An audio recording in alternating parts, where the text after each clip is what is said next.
जितने भी स्टेट इस देश में गैर बीजेपी की सरकार चला रहे हैं, वहां के चीफ मिनिस्टर्स मोदी सरकार के द्वारा बैठाए गए राज्यपालों से किसी न किसी तरह से दुखी हैं, परेशान हैं। अब शायद गैर बीजेपी मुख्यमंत्रियों की परेशानी और बढ़ने वाली है।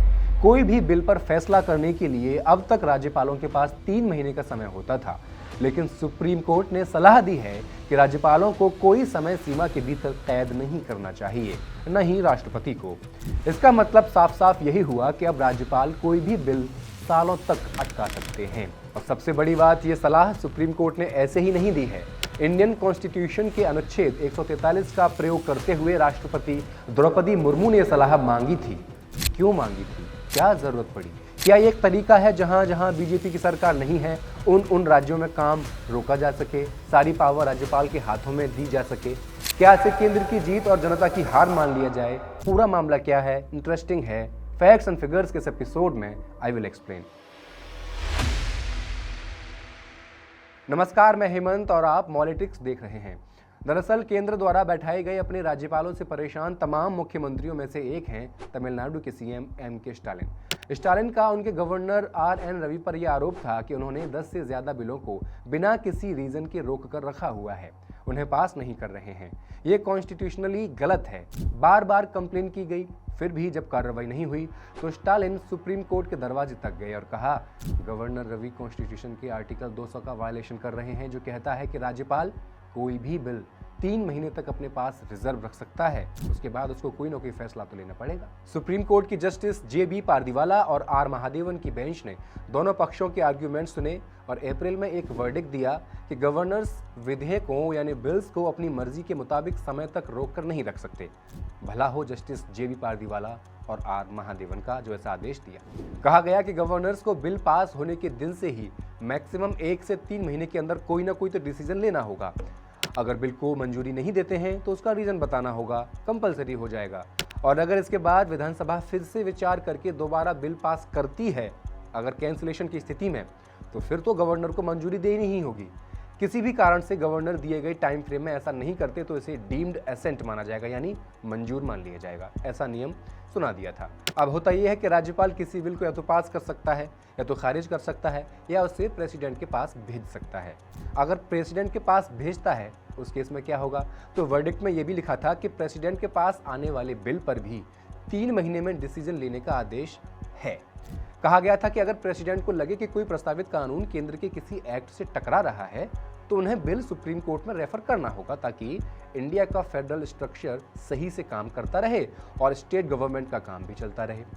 ये वर्डिक्ट इंडियन फेडरल स्ट्रक्चर में गवर्नेंस की मनमानी पर नकेल कसने के नजरिए से हिस्टोरिक माना जा रहा था, लेकिन मोदी गवर्नमेंट को ये वर्डिक्ट रास नहीं आ रहा था। उसने प्रेसिडेंट द्रौपदी मुर्मू के थ्रू अनुच्छेद 143 का इस्तेमाल करते हुए सुप्रीम कोर्ट में प्रेसिडेंशियल रेफरेंस फाइल कर दिया। अब इस पर सुप्रीम कोर्ट के 5 जजेस की बेंच ने अपना ओपिनियन दिया है। कहा है किसी भी स्टेट असेंबली से पास बिल को मंजूरी देने के लिए गवर्नर या प्रेसिडेंट पर टाइम पीरियड का बाउंडेशन नहीं लगाया जा सकता, और जुडिशरी खुद से किसी बिल को अप्रूव्ड नहीं ठहरा सकती, क्योंकि ये उसके जुरिडिक्शन में नहीं आता है। लेकिन सुप्रीम कोर्ट के इस ओपिनियन को मोदी गवर्नमेंट के प्रेशर में दिया गया ओपिनियन क्यों कहा जा रहा है? साथ ही इंडिया का जो फेडरल स्ट्रक्चर है, जो सेंटर और स्टेट दोनों के काम को डिवाइड करता है और एक दूसरे के काम में इंटरफेयर न करने पर जोर देता है, ये वर्डिक्ट उसे कमजोर करता हुआ दिखाई देता है। अपोजिशन के साथ साथ सीनियर लॉयर्स और रिटायर्ड जजेस भी इस पर ऐतराज जता रहे हैं। कह रहे हैं कि ये वर्डिक्ट फेडरल स्ट्रक्चर की कॉन्स्टिट्यूशनल स्पिरिट को कमजोर कर रहा है। तो क्या है प्रेसिडेंशियल रेफरेंस, जिसके तहत प्रेसिडेंट द्रौपदी मुर्मू ने सुप्रीम कोर्ट से सलाह मांगी, और क्यों मांगी, आइए जानते हैं। जब जस्टिस पारदीवाला और महादेवन की बेंच ने गवर्नर्स और प्रेसिडेंट पर टाइम पीरियड का बाउंडेशन लगाया था, तो केंद्र सरकार खुद को तानाशाही के पटल पर एक कदम पीछे महसूस कर रही थी। जहां जहां भाजपा की सरकार नहीं है, वहां वहां से कंट्रोल अब हाथ से निकलता हुआ दिखाई दे रहा था। इसीलिए 143 के प्रेसिडेंशियल रेफरेंस का सहारा लिया गया। प्रेसिडेंशियल रेफरेंस एक स्पेशल प्रोसेस है जिसके थ्रू प्रेसिडेंट सुप्रीम कोर्ट से किसी भी इशू पर सुप्रीम कोर्ट से सलाह मांग सकते हैं। राष्ट्रपति मुर्मू ने सुप्रीम कोर्ट से 14 सवालों पर जवाब मांगा था। सवाल 14 थे, लेकिन सबका इशारा एक ही ओर था। क्यों राज्यपालों की समय सीमा तय की गई है?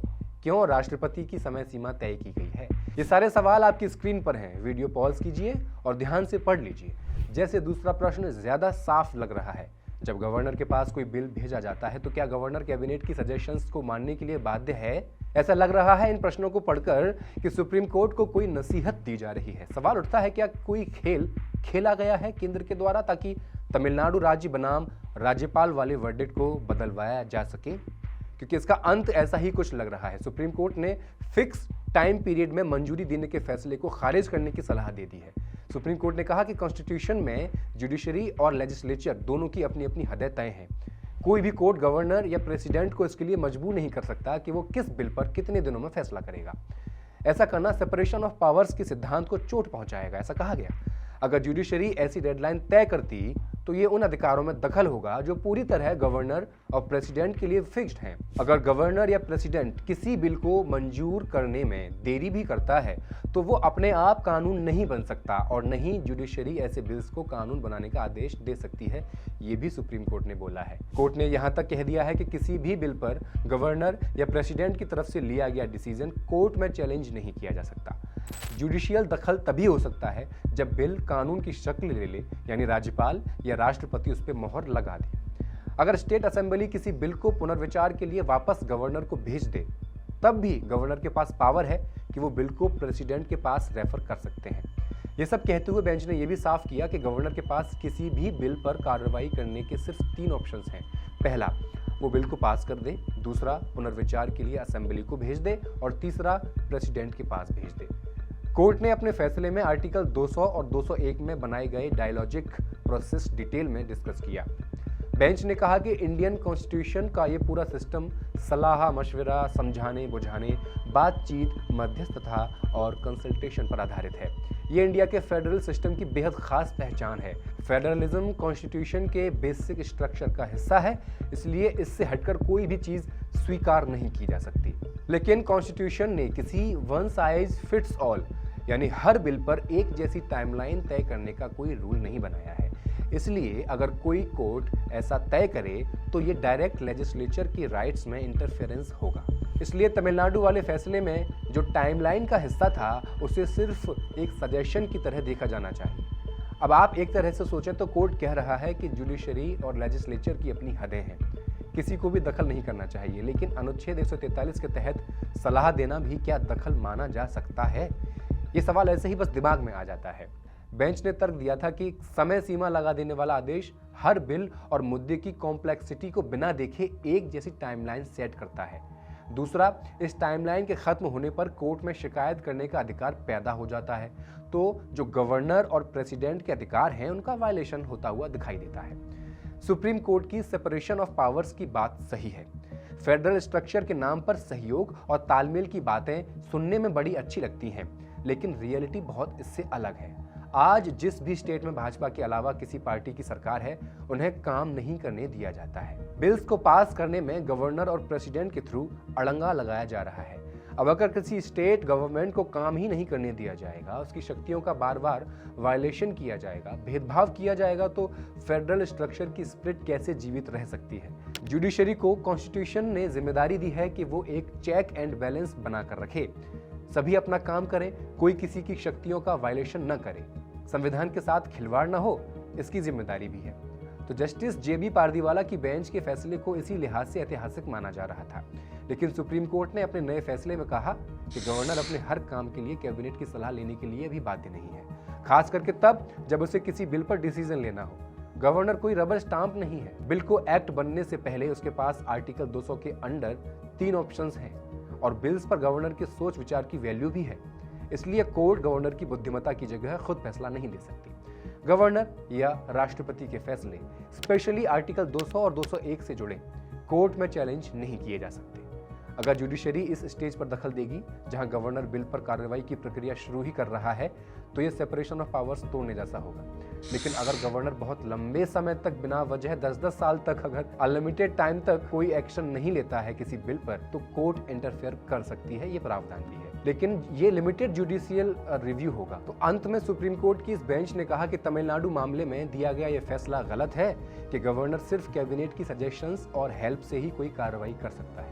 आर्टिकल 200 के अंडर गवर्नर को डिस्क्रिशन यानी विवेकपूर्ण अधिकार के इस्तेमाल का हक मिलता है, जिसके थ्रू वो किसी बिल पर कार्रवाई के लिए स्वतंत्र होता है। गवर्नर अकेले जिम्मेदार होते हैं कि कोई बिल राष्ट्रपति के पास भेजा जाए या नहीं भेजा जाए। अगर गवर्नर अपने कामों के लिए सिर्फ कैबिनेट की मदद पर निर्भर हो जाएंगे तो संविधान के कई प्रोविजन, स्पेशली राष्ट्रपति के अधिकारों का वायलेशन होगा। बेंच ने यह भी कह दिया कि जब कोई बिल पुनर्विचार के बाद गवर्नर के पास दोबारा आता है तब भी गवर्नर के पास दो ऑप्शंस रहते हैं, या तो मंजूरी दे दे या प्रेसिडेंट के पास विचाराधीन के लिए भेज दे, विचार करने के लिए भेज दे। कोर्ट ने कहा कि यह पावर कि बिल प्रेसिडेंट के पास भेजा जाए इस बात पर निर्भर नहीं करता कि बिल को असेंबली ने संशोधित किया है या नहीं। अगर कहा जाए कि दोबारा विचार के लिए बिल लौटने पर गवर्नर को जरूर मंजूरी देनी होगी तो यह आर्टिकल 200 की दूसरी प्रोविजन के अगेंस्ट होगा। वर्डिक्ट में एकमात्र अच्छी बात यह रही कि बेंच ने कॉन्स्टिट्यूशन के फेडरल नेचर को ध्यान में रखते हुए मोदी गवर्नमेंट के उस दावे को खारिज कर दिया कि बिल पर डिसीजन लेते टाइम गवर्नर के पास 4 ऑप्शंस होते हैं, लेकिन हमने तो सुना था कि 3 ही ऑप्शंस होते हैं। तो मोदी गवर्नमेंट के अनुसार चौथा ऑप्शन गवर्नर बिना वजह बताए और बिना बिल को पुनर्विचार के लिए लौटाए मंजूरी रोकने की उसको छूट है। तो कोर्ट ने कहा कि इंडियन फेडरलिज्म कॉम्प्लेक्स है। राज्यों के लिए कॉन्स्टिट्यूशन में तय कानून बनाने के क्षेत्र में अपनी नीति बनाने का अधिकार है और इसे वायलेट नहीं किया जा सकता। आर्टिकल 200 के मुताबिक अगर गवर्नर किसी बिल को मंजूरी देने के लिए तैयार ही नहीं तो उन्हें बिल को राज्य विधानसभा को वापस भेजना ही होगा ताकि उस पर दोबारा विचार हो सकेगा। गवर्नर बिल को रोक नहीं सकते। बिना आर्टिकल 200 में बताए डायलॉग प्रोसेस को अपनाए वो रोका नहीं जा सकता। ये प्रोसेस इंडियन फेडरलिज्म की असली भावनाओं को दर्शाता है, कॉन्स्टिट्यूशन के चेक्स एंड बैलेंसेस मॉडल की ताकत को बताता है। तो आप कमेंट करके ये बताइए, क्या सुप्रीम कोर्ट से ये सलाह मांगना किसी आने वाले नए वर्डिक्ट की ओर इशारा कर रहा है? हालांकि सुप्रीम कोर्ट आगे इस पे क्या कहता है वो हम आपको बताते रहेंगे, लेकिन इसके लिए आपको मॉलिटिक्स को सब्सक्राइब करना पड़ेगा। बहुत बहुत धन्यवाद।